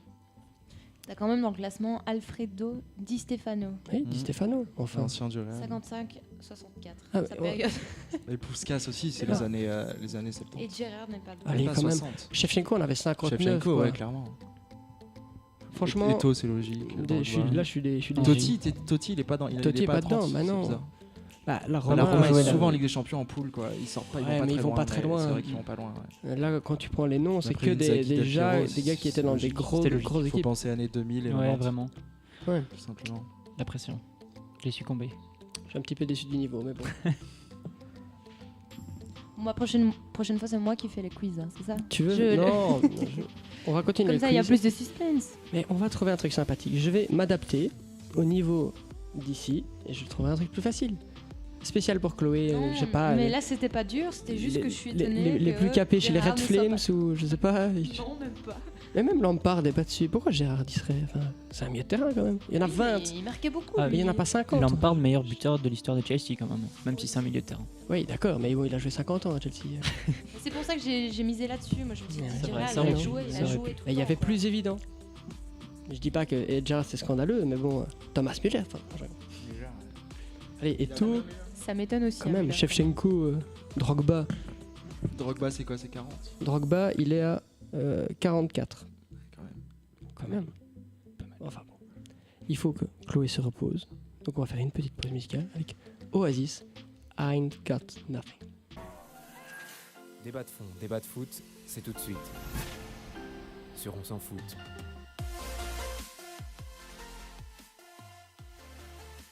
On va parler donc du Ballon d'Or qui va être donné dans un peu plus d'un mois, il me semble autour du 6 décembre. Il n'y a pas de joueur qui semble, contrairement aux dernières années, écraser la concurrence, qui semble au-dessus du lot. Donc je sais pas quelles sont vos premières impressions, Oscar. Je pense que c'est une bonne chose et une mauvaise chose en même temps. C'est-à-dire qu'enfin, on va sortir de cet enchaînement Messi-Ronaldo. Je ne suis pas si sûr. Mais bon. Potentiellement. Potentiellement, mais tout simplement d'avoir toutes ces possibilités de joueurs fera que il y aura encore plus de débats après l'attribution du Ballon d'Or parce qu'il y aura telle ou telle personne qui aurait choisi tel ou tel joueur. Mais cette fois-ci, c'est clairement le nombre de votes qui va être déterminant et ça va être très très serré. Le problème cette année, si on peut appeler ça un problème, c'est que au moment des nominations, on avait donc en tête d'autres joueurs que Messi et Ronaldo comme Modric, Mbappé, Varane, à la limite Griezmann, mais bon, moi j'y crois pas. On voit que c'est dur Et pour elle de dire Griezmann. non, mais voilà, ils étaient cités et voilà. Mais seulement le problème, c'est que maintenant, on a vu les matchs de Varane, il a pas vraiment assuré Il est en de dessous son de tout début de pour saison l'instant. et donc ça joue clairement plus en sa faveur. Modric, pareil, exactement la même chose. Et donc du coup là, on a vraiment l'impression que Ronaldo est en train de reprendre le dessus Ah. parce qu'il assure son début de championnat et il a toute la saison passée qui joue Attention pour lui aussi, quoi. Attention que l'attribution du Ballon d'Or se fie à la saison passée, Surtout, pas plus pas qu'autre sur chose. pas C'est sur le début surtout, des c'est saisons. sur toute l'année Mais civile. Disons, L'année civile 2018, donc bien on sûr, est toujours considérons qu'un toujours gros début de saison, il peut être avantageux. Oui, Ok. ça, C'est le là où- système est Ils mal sont fait. nommés- Il devrait faire ça sur une saison et attribuer le Ballon d'Or. Et pour ça, il y a début août. le prix UEFA tout simplement. Oui, mais c'est pas. Tu sais, le prix UEFA, c'est Il y a moins les d'importance. sélectionneurs qui Il y a moins votent. d'importance, bien sûr. Ils votent entre eux. Si tu regardes les gens qui votent, Lloris, il vote que pour des Français. Il a voté pour 2 Français et Harry Kane. C'est ridicule. Enfin, c'est que le seul qui a mis Mo Salah en numéro 1, c'est le sélectionneur de l'Égypte. Enfin, ce truc ne rime à rien parce que le système est mal fait et tout le monde vote pour ses potes. Donc ici, on est d'accord, c'est l'année 2018. C'est bien l'année. sûr, C'est l'année Le truc est mal 2018. fait. Donc Ouais. le truc, c'est que les joueurs doivent encore assurer là maintenant, et c'est souvent l'actualité qui Ouais, fait c'est que. Les votes se clôturent dans globalement 3 semaines. Donc si par exemple Ronaldo, parce qu'il prend la raison de Ronaldo à domicile contre Manu met un triplé, bah, c'est clair que ça marque C'est dans ça, les c'est que c'est les esprits. gros matchs en général qui Ouais. aussi marquent plus les esprits. Là où Mbappé avait un créneau, c'était en jouant Liverpool-Naples Ouais. et Liverpool. Là, c'est là Il qu'il s'est pouvait faire planté. quelque chose. C'est pas des huitièmes, mais c'est comme des 16e vu Mm. les joueurs. Et là, il se plante complètement. Ouais. Ouais. Et, Ouais, c'est vrai que s'il avait fait des grands, enfin, il a marqué à Liverpool, mais après c'est sa faute le c'est- dernier but. C'est ça, Contre Naples, c'est un fantôme. exactement. Donc c'est clair que dans ce genre de match, voilà, où Griezmann, vu la concurrence, il avait un créneau, il prend 4-0 à Dortmund, ça va marquer aussi. C'est pour ça que Varane, moi je Modric, pense que Van Sar, Ronaldo, Selon moi, pour question, bon, il y a 2 joueurs mythiques qui sont Messi et Ronaldo. Ils en ont tous les deux 4. 5 Cinq chacun. 5 chacun. Ok. Ouais. Ils sont à égalité en tout cas au niveau des ballons d'or. Pour moi, il n'y a pas un à mettre au-dessus de l'autre au niveau des Non. ballons d'or. Donc pour moi, dans la au niveau Ouais. de la justice des choses, bah, je pense l'autre que gagnera 5 l'année prochaine. C'est pas grave. Ouais, bon, ça va pas continuer de 10 ans. Oui, mais non, mais Je crois que c'est la dernière année. On peut pas dire ils sont à égalité, donc on va rester à égalité. Si Pour moi, Ronaldo pour- mérite, Ronaldo mérite. Pour moi, il le mérite plus que Messi, en tout cas. Pour cette année, ouais. En comparaison. Mais pour moi, ce serait bien de laisser 5-5, juste au niveau emblématique, au niveau de l'image. Après, à qui le donner? Moi, je pense que des joueurs comme Raphaël Varane ne le méritent pas forcément. Des joueurs comme Mbappé, bon, il a fait une explosion folle, mais bon, ça fait 2 saisons qu'il est pro. Ouais. Donc tu peux pas donner un ballon d'or aussi vite. Il était 16e déjà l'année passée. Hein. 7. Oui. Ouais. Pardon, Sept. j'ai entendu 16. Ouais, non, moi, 7e. C'est Ouais. ça, donc Ouais. à la limite un podium, une nomination dans les 3, mais Oui, le gagner, possi- ce serait trop. Il n'y a Non, plus de c'est nomination. trop. Hein. Il n'y a plus de Il y a plus de nomination. nomination. Non.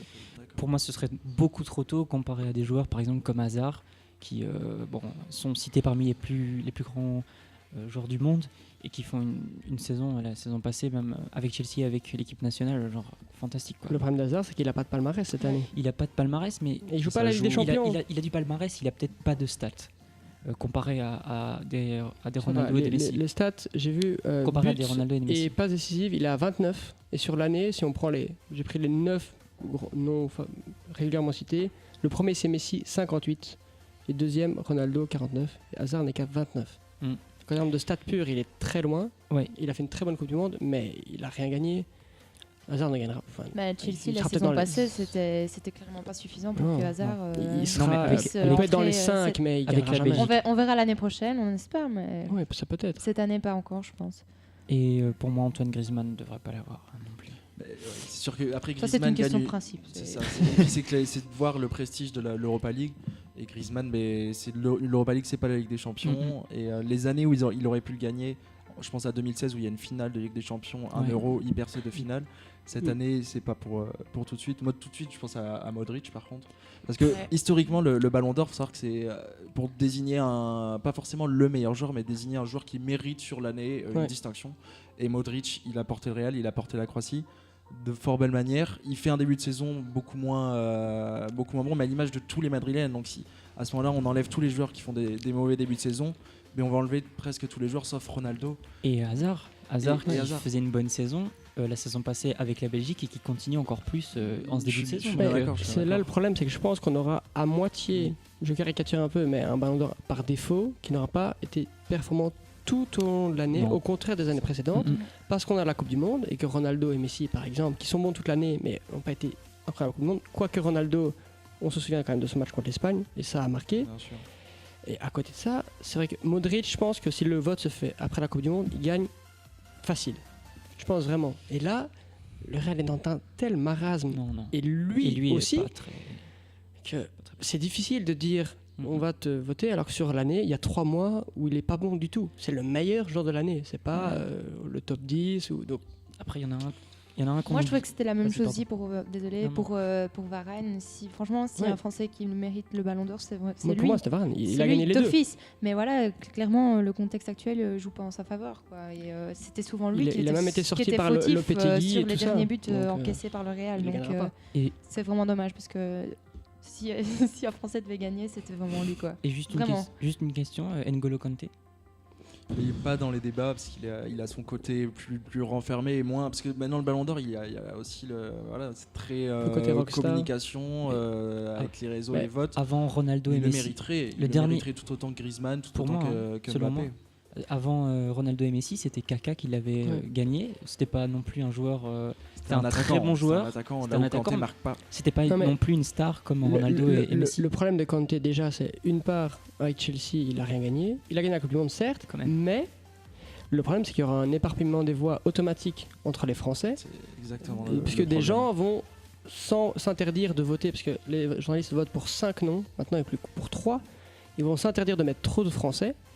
Et si tu sors des noms de Français, tu vas d'abord généralement mettre plus Mbappé, plus Griezmann, et ils passent en 3, 4, voire même plus loin pour certains. Le problème, c'est qu'ils ont tous marqué en finale. en plus, Si donc s'il n'était pas français et qu'il était croate par exemple, je t'aurais dit, bon il y a Modric, mais il sera bien. Mais Là, Kanté, c'est il est difficile. très bon, mais il n'a pas explosé cette saison. Quoi. C'est juste ça, il est constant. Non, mais par rapport à son expansion, c'est un joueur qui vient de quasiment de nulle part. Il Mais gagne pas- avec Leicester, je- il gagne Oui, avec, oui, mais ça oui. dans ce sens-là. Mais du coup, c'est juste l'année en fait. Oui, Je- sur l'année. sur peut-être. l'année, je Ok. trouve pas qu'il le mérite Mhm. parce que il n'a pas explosé cette année. C'est ça que je veux dire. Ouais. Mais il est très très bon, quoi.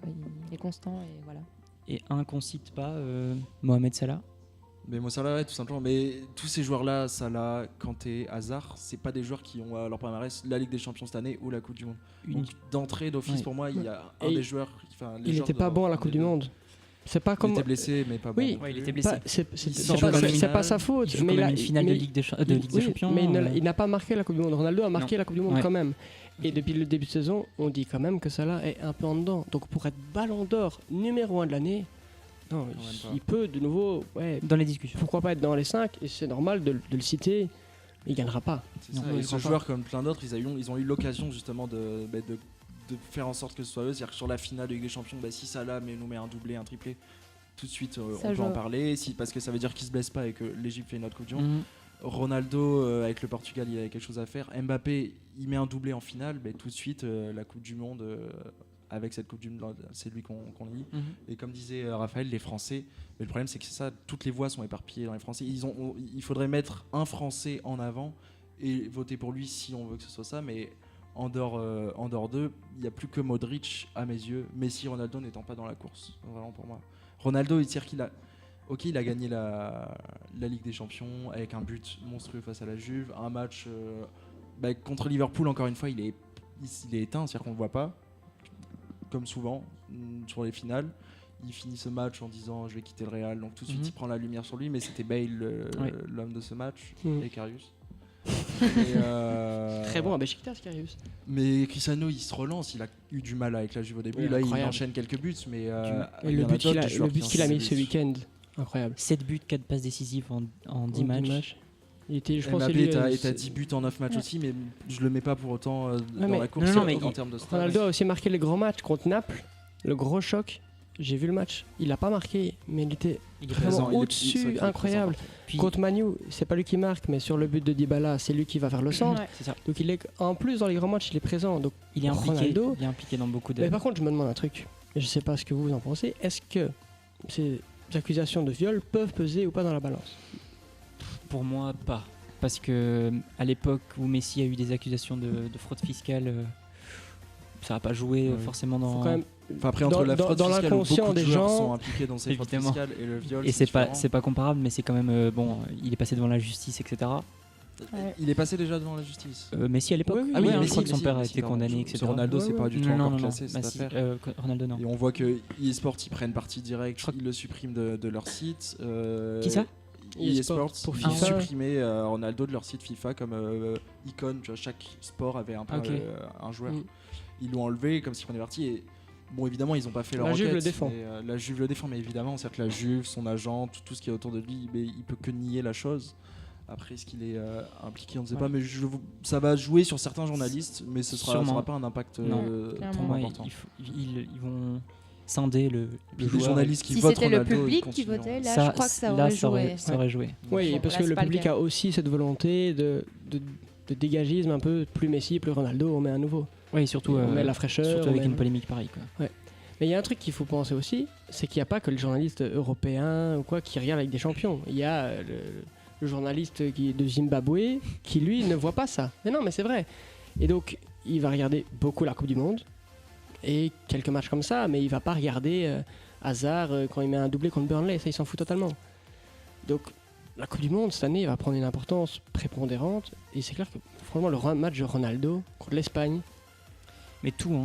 Même c'est lui qui amène le Real encore une fois en finale. C'est Ouais, contre la Juve. Ouais, Il va retourner. c'est ça. Pour moi, c'est lui qui porte le Real sur son dos. D'ailleurs, on en voit les conséquences aujourd'hui. Avec la Juve, c'est sûr. Il portait maintenant, c'est un peu la catastrophe. Et Oui, les il portait. Belges, est-ce qu'un Belge sur le podium, Hasard. Non. vraiment, Hazard, Pas sur De le Bruyne, podium. De Bruyne le Podium. mériterait. Et moi, vu la saison qu'il a fait avec Mais il est City, blessé pendant longtemps, mais il a été malheureusement. blessé, non, mais c'est clairement cuit. Mais vu Ouais. la saison qu'il fait par rapport à certains joueurs, moi, c'est le joueur qui m'a vraiment. Ouais, ouais. plus qu'Hazard cette année? Mais en termes de vision de jeu, moi, c'est le jeu qui prône, que j'aime beaucoup avec City. Il y avait le jeu de City qui Il est aidait champion d'Angleterre, énormément, aussi et champion Hazard d'Angleterre. qui était avec Conte. Donc, moi, je parle de la saison Mhm. dernière. Et De Bruyne, c'était comme tu disais, Chloé, les passes tranchantes, c'était toutes Non, ces c'était- passes-là. Puis il y a une frappe du droit, du gauche qui est monstrueuse. Ce joueur-là, avec s'il fait le jour où il fait une saison pleine ou une année pleine du 1er au 31, méritera le Ballon d'Or. Ouais.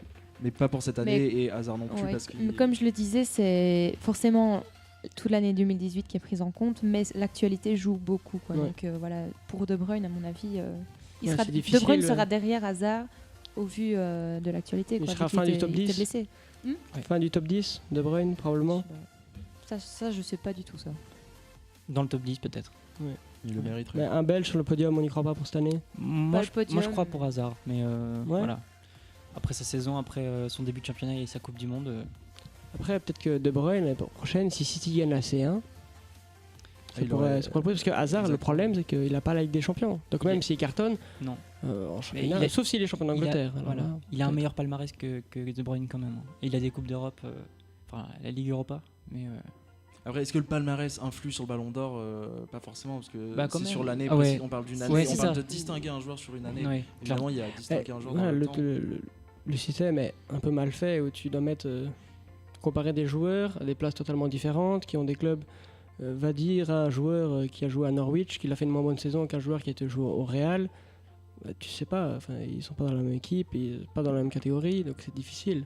C'est pour ça qu'il faudrait donc, si on applique, mais ce sera pas forcément le cas, mais le fait de distinguer un joueur, moi je reviens sur Modric parce que la Croatie, c'est bon, on a l'habitude maintenant d'avoir Modric, Rakitic, Brozovic, Kovacic, mais c'est de base pas un grand pays qui allait une fois en demi-finale en 98, Ouais. mais qui n'a jamais autant performé. Et donc là, de l'emmener de cette manière, le Real, on voit que lui par contre il est présent dans chaque match, aller-retour pratiquement. Et là, le distinguer sur cette année, ça s'est arrêté en septembre. Il n'est pas éliminé de la Ligue des Champions non plus encore. Tout n'est pas dramatique. Et je pense, même si c'est pas forcément ce que je veux le plus, mais les autres journalistes vont lire très sûrement Modric ou Il y a, un joueur il y du a un Real. élan par la classe qu'il a notamment ou quoi. Il y a la classe qui l'amène exactement. C'est-à-dire que aussi c'est distinguer un joueur sur sa. Je me contredis parce que je dis que ça jouait pas sur la carrière. Mais il y a certains joueurs, on pense à Iniesta, Xavi, tout ça, on se dit eux auraient mérité d'avoir un ballon d'or. Et Modric le mérite. Et d'ajouter un joueur de plus, Schneider, j'ai oublié aussi, un joueur de plus qui mérite. Schneider aurait dû l'avoir avec l'ancien système, Exactement. comme Ribéry Mais l'aurait eu en Pour moi, 2013. c'est inconcevable s'il y a un joueur qui a été bon une année de Coupe du Monde, de pas distinguer le joueur qui a cartonné en Coupe Ouais, du il Monde. a cartonné dans les deux. Et Iniesta en 2010, c'était juste pas normal parce qu'il la gagne, il gagne pas la Ligue des Champions, mais il va loin aussi. Enfin voilà, Modric, le problème c'est qu'il tombe dans des années folles, des deux monstres. tout simplement. Et ça change beaucoup de Ça choses. change beaucoup de choses. Très bien, on fait une petite pause et on revient tout de suite après Puggy Change the Color. On est de retour. J'avais une petite question pour Oscar, toi qui es français. Au vu de la domination du PSG, est-ce que la Ligue 1 a encore énormément d'intérêt à tes yeux? Même si tu es pour Bordeaux, c'est une autre catégorie, on se bat pourquoi pas pour l'Europa League ou quoi. Mais est-ce que vraiment tu regardes la Ligue 1 avec autant d'intérêt qu'avant par exemple? C'est-à-dire qu'il y a aussi, par rapport à avant où le PSG n'était pas là, il y a tout d'abord une différence d'âge où j'étais plus petit et donc pouvais moins suivre les matchs. Donc en termes de spectacle, il n'est pas forcément au rendez-vous comme en première ligue. Et de suspense non plus, c'est-à-dire qu'on sait maintenant en effet qu'il y a Paris qui va gagner. Mais chaque année, on va dire que moi en tant que supporter des Girondins, je sais qu'on va pas forcément être champion, même si on aurait dû être cette année, c'est tous les 10 ans pour nous. Mais on la regarde avec plaisir, on a des grands matchs toujours, des matchs historiques, même s'ils le sont plus. C'est des matchs historiques qu'on attend chaque année, Lyon, Marseille, Saint-Etienne parfois, le PSG. Et le PSG justement amène aussi de l'attractivité en France, c'est-à-dire que dès que le PSG se déplace, tous les stades sont remplis chaque année, il y a toutes les stars à voir, mais et le parc l'est aussi. Moi je pense que ça amène de la lumière à l'extérieur de la France et ça en éteint parfois en France comme tu dis parce que les clubs comme Lyon, Marseille, Monaco il y a 2 ans qui ont l'habitude d'aller se battre pour le podium, c'est-à-dire qu'il n'y a plus que 2 places sur le podium qui sont disponibles. Mais bon, moi quand je vois Montpellier et Lille qui sont 2e et 3e cette année, j'ai qu'une envie, c'est de suivre la Ligue 1 pour voir Bordeaux, pourquoi pas dans 2-3 ans, faire 2e, 3e avec les futurs propriétaires. Donc non, la Ligue 1 clairement garde de l'intérêt. Il y a aussi, je sais pas si vous connaissez, c'est pas de la pub mais presque, il y a un jeu qui s'appelle Mon Petit Gazon et qui fait que quand on joue à ça avec ses potes, il y a tout de suite aussi un entrain d'aller suivre d'autres matchs de Ligue 1. Donc en tout cas depuis 2-3 ans je regarde pas moins la Ligue 1 si ce n'est plus qu'avant. Très bien, ça va être la fin de l'émission. Si quelqu'un a une petite dédicace à faire, Nathan, on s'en fout totalement. Une petite dédicace à l'ARM qui m'écoute depuis ce soir. Rien de spécial pour moi. Non. Moi, je voudrais juste saluer Jérôme et Sylvain qui étaient avec nous les années précédentes, qui sont partis faire d'autres cieux, c'est-à-dire en master. Salut aussi Mariano qui nous écoute depuis l'Argentine et qui nous rejoindra au prochain quadri. Et remercier toute l'équipe de Air Live avec Emeric et Guillaume qui ont travaillé plusieurs heures pour nous faire des petits jingles sympathiques. Nathan veut rajouter quelque chose. Ouais, un coucou à Marwan Chamak. Un coucou à Marwan Chamak, évidemment. Je pense que ça va revenir les prochaines semaines. Nathan est prêt, Oscar aussi, à parler de Marwan Chamak toutes les prochaines Avec grand semaines. plaisir. On se retrouve la semaine prochaine, même heure, 20h, 22h. Je vous laisse dans une dizaine de minutes. Il y aura 360 degrés sur Air Live. Ciao, ciao. Ciao, ciao. Comme ça.